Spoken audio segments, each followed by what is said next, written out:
అంటే BRS party ఉనికే ప్రశ్నార్థకంగా మారబోతుందని కేసీఆర్ భావించారని, అందుకే రేవంత్ రెడ్డిని ముఖ్యమంత్రిగా దించేందుకు కేసీఆర్ గారు ప్రయత్నం చేస్తున్నారని, అందులో భాగంగానే జగన్మోహన్ రెడ్డితో రాయబారం చేస్తున్నారు. అక్కడ అంటే కర్ణాటక కేంద్రంగా ఈ రాజకీయం జరగబోతోంది. జగన్మోహన్ రెడ్డి డీకే శివకుమార్ గారితో భేటీ కాబోతున్నారు. రేవంత్ రెడ్డి గారి మీద చర్యలు తీసుకునేలాగా పావులు కదుపుతున్నారు ఇటు కేసీఆర్ అటు జగన్మోహన్ రెడ్డి అంటూ కొన్ని వార్తలు వస్తూ ఉన్నాయి. ఇదంతా ఎట్లుందంటే ఊహించి మీరు అటువంటి జరుగుతుందేమో అని విష్ఫుల్ థింకింగ్ అంటారు. అంటే మన మనసుకి ఏది జరిగితే బాగుంటుందేమో అనేది ఉండటం వల్ల మనకు అది జరుగుతుందేమో అన్నట్టు, జరగబోతుందేమో అన్నట్టు అనిపిస్తూ ఉంటుంది. అసలు నిరాధారమైన ఆరోపణలు. దీనికి మనం ఏ కౌశాన ఇప్పుడు జగన్మోహన్ రెడ్డి అసలు బెంగళూరు వెళ్ళిందే డీకే శివకుమార్ని కలవడానికి. అదే అట్లా భేటీ కాబోతున్నారు డీకే శివకుమార్ గారితో. అటు రకరకాల వార్తలు వస్తున్నాయి. డీకే శివకుమార్ గారికి రాజశేఖర్ గారితో సంబంధాలు అనుబంధాలు ఉన్నాయి. డీకే శివకుమార్ గారు 8వ అక్కడ ఎమ్మెల్యే గెలిచారు. వరుసగా 8 సార్లు గెలిచారు. రాజశేఖర్ గారు ముఖ్యమంత్రిగా ఉన్నప్పుడు కూడా రాజశేఖర్ గారు ఒక యువ నాయకుడు అన్నట్టు డీకే శివకుమార్ని దగ్గర తీసుకోవడం జరిగింది. అలాగే షర్మిలకు కావచ్చు, జగన్కి కావచ్చు, డీకే శివకుమార్ గారితో మంచి సంబంధాలు అయితే ఉన్నాయి ఫ్యామిలీ పరంగా. అది నాకు తెలుసు.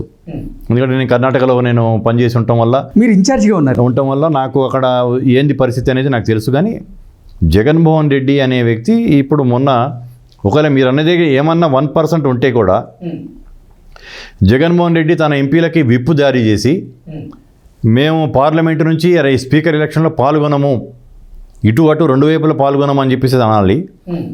ఒకవేళ అతను కాంగ్రెస్ పార్టీలో తన పార్టీని విలీనం చేద్దాం అనుకుంటే తన 4 ఎంపీస్తో కలిసేసి ఇదిగో కాంగ్రెస్ పార్టీకి అనుకూలంగా సురేష్ ఏదైతే ఎంపీ ఉన్నాడో 8వ ఎంపీ చేశాడు మా అభ్యర్థి, స్పీకర్ అభ్యర్థిగా, మాకు మద్దతు ప్రకటిస్తామని చెప్పాలి.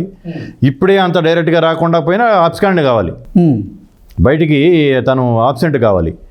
అటువంటిది తను ఓపెన్గా లెటర్ రాసేసి బీజేపీకి స్పీకర్గా మా యొక్క 4 ఎంపీలు ఓటేస్తారో మద్దతు ఇస్తారని చెప్పినాక బీజేపీ వైపు ఆయన అడుగులేస్తూ బీజేపీకి మద్దతు పలుకుతూ కాంగ్రెస్ వైపు చూస్తారు, కాంగ్రెస్ పార్టీలో విలీనం చేస్తారనేది కూడా ఇవన్నీ నిరాధారమైన ఆరోపణలు. అంటే జగన్మోహన్ రెడ్డి వైఎస్ఆర్సీపీని కాంగ్రెస్ పార్టీలో విలీనం చేస్తున్నాడు, దానికి ముహూర్తం కూడా ఖరారు చేశారు అంటూ వస్తున్నటువంటి వార్తల్లో వాస్తవం లేదంటారా? ఎటువంటి నిజం లేదు. ఇప్పుడు మీరు అడిగిన చాలా ప్రశ్నలు అటువంటి నిరాధారంగానే ఉన్నాయి. ఎందుకంటే జగన్మోహన్ రెడ్డి నాకు చాలా మంచి మిత్రుడు. కాంగ్రెస్లో ఉన్నప్పుడు నేను జగన్ మాట్లాడుతూ కూర్చుని ఉంటే ఎక్సెప్ట్ విజయసాయిరెడ్డి, సుబ్బారెడ్డి లాంటి వాళ్ళు కూడా లోపలికి వచ్చేవాళ్ళు కాదు. ఓకే, ఒక గంటన్నర సేపు మేము ఇద్దరం మాట్లాడుతుంటే కూడా, అంటే రాజశేఖర్ గారు చనిపోయినాక కానీ చనిపోక ముందు, చనిపోయిన తర్వాత ముఖ్యంగా అందరు నాయకులు మంత్రులందరూ కూడా జగన్ గారిని కలవడం జరిగేది. రాజశేఖర్ గారి యొక్క ఇంట్లోనే ఆయన ఉంటాము. రోసే గారు ముఖ్యమంత్రి ఉండి కూడా రోసే గారు తన ఇంట్లో నుంచే పరిపాలన సాగించారు, కానీ అధికార నివాసానికి రాలేదు. విజయమ్మ గారిని, జగన్ గారిని, శర్మ గారిని వాళ్ళకే ఆ నివాసంలో ఉండమని చెప్పి ఆ టైంలో అందరు కలుస్తున్నప్పుడు నేను వెళ్ళి కలిస్తే గంటన్నర కూడా జగన్ గారు నేను కలిస్తే లోపలికి ఎవరు రావడం కూడా చేసేవారు. అంత సన్నిహితుడు నేను ఆయనకి. ఆయన మనస్తత్వాలు నాకు తెలుసు. ఆయన ఇటువంటి నిర్ణయాలు అంతా తీసుకుంటాడని చెప్పేసి నేను అనుకోవట్లేదు. అంటే అక్రమాస్తుల కేసులో జగన్మోహన్ రెడ్డి బెయిల్ కనుక రద్దయితే ఆయన జైలుకు వెళ్లాల్సి వస్తుందని, ఆయన ఒక్కడే పోరాడితే ఇక వైఎస్ఆర్సీపీ మనుగడే ప్రశ్నార్థకంగా మారేటువంటి అవకాశం ఉన్నటువంటి నేపథ్యంలో కాంగ్రెస్ పార్టీలో విలీనం చేస్తే కాంగ్రెస్ పార్టీ జాతీయ స్థాయిలో తన కోసం గలమెత్తేటువంటి అవకాశం ఉంటుందని జగన్మోహన్ రెడ్డి భావించాడని, అందుకే వైఎస్ఆర్సీపీని కాంగ్రెస్ పార్టీలో విలీనం చేయబోతున్నారు అంటూ కొన్ని వార్తలు అయితే వస్తున్నాయి. అంటే నేను చెప్తున్నది కదా, ఈ యొక్క టాపిక్ అసలుకి ఎంత నిరాధారం అంటే, జగన్మోహన్ రెడ్డికి నిజంగా కేసుల మీద భయం ఉండి జైలుకి వెళ్తానని ఒక భయం ఉంటే బీజేపీ వాళ్ళతో మచ్చిక చేసుకొని బీజేపీ వాళ్ళ దగ్గరికి వెళ్ళి బీజేపీతో ఉండి బాబు నన్ను కాపాడండి అంటే, ఇప్పుడు ఎన్డీఏలో చంద్రబాబు గారు కీలకమైనటువంటి భాగస్వామిగా ఉన్న నేపథ్యంలో జగన్మోహన్ రెడ్డిని తీసుకునే పరిస్థితి ఉంటుందా? తీసుకోకపోయినా అట్లీస్ట్ బయట నుంచి సపోర్ట్ ఇస్తున్నాము, నా జోలికి నన్ను ఒకరిని బెయిల్ అవుట్ చేయండి, నన్ను కాపాడండి అని చెప్పేసి అటువైపు ఆయన పని చేసుకుంటాడు. కానీ ఇంకా కాంగ్రెస్ వైపు వస్తే ఇంకా అతనికి ఇంకా నష్టం ఎక్కువ జరుగుతుంది కదా. బీజేపీ వాళ్ళు ఇంకా నిజంగా అతని మీద చేయదలుచుకుంటే కూడా ఇంకా ఎక్కువగా అతన్ని నష్టం చేయగలరు. కాబట్టి అది అసలు నిరాధారం, అది వాస్తవాలు లేవు. రేపు భవిష్యత్తులో 29లో ఒకవేళ మేము కాంగ్రెస్ పార్టీ వచ్చే అవకాశాలు చాలా ఉన్నాయి. బీజేపీ 303 నుంచి 240కి పడిపోయింది. ఇంకొక 30 పడిపోయి ఉండి మేము ఒక 30 పెరుగుంటే ఒక రకంగా ఆ రాజకీయ యొక్క చిత్రం వేరే రకంగా ఉండేది. మొన్న సరే జరగలేదు, కానీ బీజేపీ గ్రాఫ్ డౌన్ అవుతూ వస్తుంది. మొన్నటిదాకా ఆర్ఎస్ఎస్ని ఆర్ఎస్ఎస్ కంటే నేను సుపీరియర్ పవర్ని అని చెప్పేసి భావించిన మోడీని మోహన్ భగవత్ కావచ్చు, ఆర్ఎస్ఎస్ యొక్క వాళ్ళ సీనియర్ నాయకులు ప్రచారకులు కూడా విమర్శించడాలు కూడా మీరు చూస్తున్నారు. అంటే ఆర్ఎస్ఎస్ మదర్ సంస్థ, ఆర్ఎస్ఎస్ కిందనే ఇవన్నీ. 2014లో మోడీ ప్రధాని కావడానికి ప్రధాన కారణం ఆర్ఎస్ఎస్, వారి యొక్క ప్రచారకులు, వారి యొక్క సంఘ్ పరివారం. అంటే ఎన్డీఏ కూటమి ప్రభుత్వం చాలా బలహీనంగా ఉంది. చిన్న సమస్య తలెత్తినా కానీ ఎన్డీఏ కూటమి కుప్పకూలేటువంటి పరిస్థితులు ఉన్నాయంటూ ఈ మధ్యకాలంలో రాహుల్ గాంధీ గారు కొన్ని సంచలనమైనటువంటి వ్యాఖ్యలు చేశారు.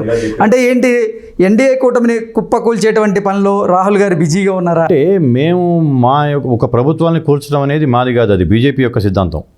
మేము ఏ ప్రభుత్వాన్ని కూడా మేము కూల్చే అవకాశం మాకు లేదు. మా అంతరం మేము రాహుల్ గాంధీ గారు 2029 సరే మొన్న కావాల్సింది 2029 ప్రధానంగా 100% ఆయన ప్రధానమంత్రిగా ప్రమాణ స్వీకారం చేస్తారు. అబ్సల్యూట్ మెజారిటీ కాంగ్రెస్ పార్టీకి వస్తుంది. దేశమంతా ఒక ప్రభంజనం వస్తుంది. ఇప్పుడు బీజేపీ వాళ్ళు రాహుల్ గాంధీ గారి యొక్క పర్సనాలిటీని వ్యక్తిగతంగా ఎంత కించపరచాలని చూశారో, పప్పు అని చెప్పేసి అన్నారు, రకరకాల పేర్లు పెట్టి పిలిచారు ఆయనని. ఆయన కన్యాకుమారి నుంచి కాశ్మీర్ దాకా పాదయాత్ర చేసి 4000 కిలోమీటర్లు. అది ఏ రాజకీయ నాయకుడు, ప్రపంచ రాజకీయాల్లో ఉన్న ఏ రాజకీయ నాయకుడు కూడా సాహసించని పని చేశాడు ఆయన. ప్రజల్లో మమేకమయ్యాడు. ప్రజల్లో తిరగటం వల్లే ఈరోజు మేము 99 సీట్లు గెలిచేసి ప్రధాన ప్రతిపక్షంగా చాలా బలంగా ఇండియా కూటమిని మొత్తాన్ని కూర్చొని దాని మొత్తానికి నాయకత్వం వహిస్తున్నారు రాహుల్ గాంధీ గారు. కాబట్టి ఈ ప్రభుత్వాన్ని మేము పడేయాల్సిన అవసరం లేదు.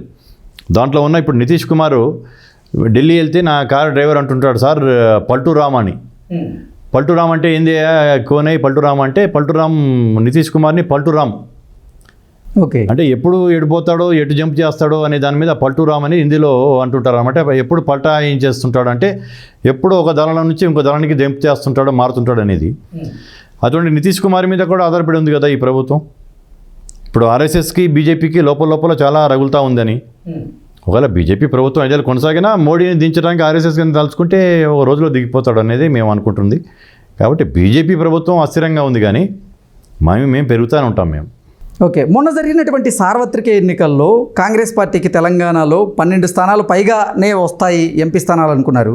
కానీ 8 స్థానాలకు మాత్రమే పరిమితం కావాల్సి వచ్చింది. అలాగే రేవంత్ రెడ్డి సొంత జిల్లా అయినటువంటి మహబూబ్ నగర్లో ఈ ఎమ్మెల్సీ జరిగే ఉప ఎన్నికల్లో అక్కడ బీఆర్ఎస్ పార్టీ నాయకులు గెలవాల్సి వచ్చింది. ఎందుకు, కారణం ఏంటి అసలు? అంటే ఎమ్మెల్సీ అనేది స్థానిక సంస్థల ఎమ్మెల్సీ. అది స్థానిక సంస్థల్లో మా సంఖ్య బాగా తక్కువ, దాదాపు 700-850 వరకు బీఆర్ఎస్ ఉన్నారు. అయినా కానీ మా యొక్క అభ్యర్థి మంచి పోటీ ఇచ్చాడు. బీఆర్ఎస్ నుంచి చాలా క్రాస్ ఓటింగ్ మా వైపు జరిగింది. ప్రభుత్వంలో ఉంటే పనులు అవుతాయి అని చెప్పేసి చాలామంది మాకు ఓట్లు వేయడం జరిగింది. అంటే మేము బలంగా ఉండి, అదేమో జనరల్ ఓటింగ్ కాదు, అది స్పెసిఫిక్గా స్థానిక సంస్థలు, జెడ్పీటీసీలు, ఎంపీటీసీలు, కౌన్సిలర్లు వేసే ఓటు. వాళ్ళ సంఖ్య దాదాపు 70% వాళ్ళది, మాది 10-15%. అటు నుంచి మేము 45% వరకు మేము రావటం జరిగింది ఓటు శాతం.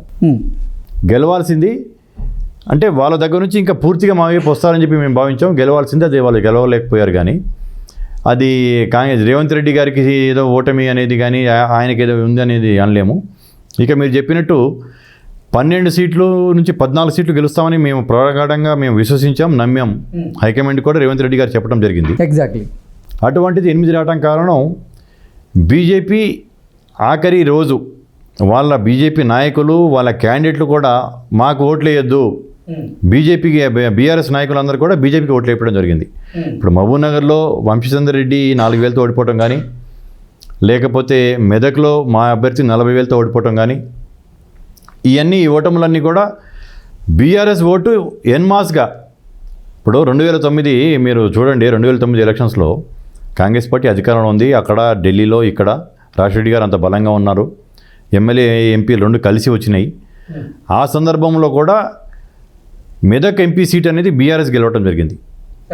7 అసెంబ్లీల్లో కలిపి 6 అసెంబ్లీల్లో మాకు 84,000 మెజారిటీ వస్తే, సిద్దిపేట ఒక్కటి 90,000 మెజారిటీ ఇచ్చాడు హరీష్ రావు. 6,000తో విజయశాంతి గారు గెలవడం జరిగింది ఆ రోజు ఎంపీగా. అంటే 6 అసెంబ్లీల్లో మొత్తం 6 ఎమ్మెల్యేలు మా వాళ్ళే ఉండి, అంటే మైనపల్లి హనుమంతరావు మెదక్ నుంచి ఆయన టీడీపీ ఎంపీగా ఉన్నాడు. మాకు మెజారిటీ వచ్చినా కానీ ఒక సిద్దిపేట మెజారిటీతోటే మేము ఎంపీ గెలవలేకపోయాం మేము. అటువంటిది ఇప్పుడు సిద్దిపేటలో 2,000 మెజారిటీ బీఆర్ఎస్ కంటే అది క్లియర్గా తెలుస్తుంది. 1,00,000 ఓట్లు, 1,10,000 ఓట్లు, 80,000, 70,000, 90,000 ఓట్లు మెజారిటీ తెచ్చుకుని హరీష్ రావు 2,000 ఓట్లు ఎందుకు మెజారిటీ తెచ్చుకున్నాడు? ఎందుకంటే వాళ్ళందరూ బీజేపీకి ఇప్పించారు. అక్కడ కావచ్చు, దుబ్బాక కావచ్చు, చాలా చోట్ల బీఆర్ఎస్ వాళ్ళు చేపించడం వల్ల మేము ఓడిపోయాం మీదకు. ఓకే. అలాగే ఇక్కడ డీకే అర్ని గారికి కూడా బీఆర్ఎస్ ఎలక్టెడ్ ఏజెంట్ వాళ్ళు కూడా పనిచేశారు బీఆర్ఎస్కి, బీజేపీకి అనుకూలంగా. దానివల్ల వాళ్ళకి లేకపోతే మేము 10-12లో ఉండేవాళ్ళం. మేము బీజేపీ 3-4 ఉండేది, అట్లీస్ట్ బీఆర్ఎస్ ఒకటైనా గెలిచి ఉండేదేమో. వాళ్ళు ఆత్మహత్య చేసుకున్నారు. వాళ్ళ ఓటింగ్ మొత్తం పంపించేసేసి వాళ్ళ ఓటు శాతం పెంచేశారు. వీళ్ళు 16కి పడిపోయారు. దానివల్ల కూడా ఇంకా వాళ్ళ ఎమ్మెల్యేలలో ఇక మనకి ఇక భవిష్యత్తే ఉండదు, బీఆర్ఎస్లో ఉంటాయని చెప్పేసి అలజడి రేయడానికి కారణం కూడా బీఆర్ఎస్ వాళ్ళు వారి యొక్క వ్యూహాత్మక తప్పిదంగా బీజేపీని గెలిపించి కాంగ్రెస్కి రాకూడదు అని చెప్పి చేశారు. కానీ మేము 8 సీట్లు గెలవడం జరిగింది. 3 నుంచి 8కి వచ్చాం మేము. బీఆర్ఎస్ 9 నుంచి 0కి వచ్చింది. అది బీఆర్ఎస్ చేసింది, వాళ్ళ ఓటు మొత్తం వాళ్ళు ఇక్కడ వేయటం వల్ల జరిగిన ఇది, కానీ అదర్వైజ్ మేము బలంగానే ఉన్నాం. ఓకే.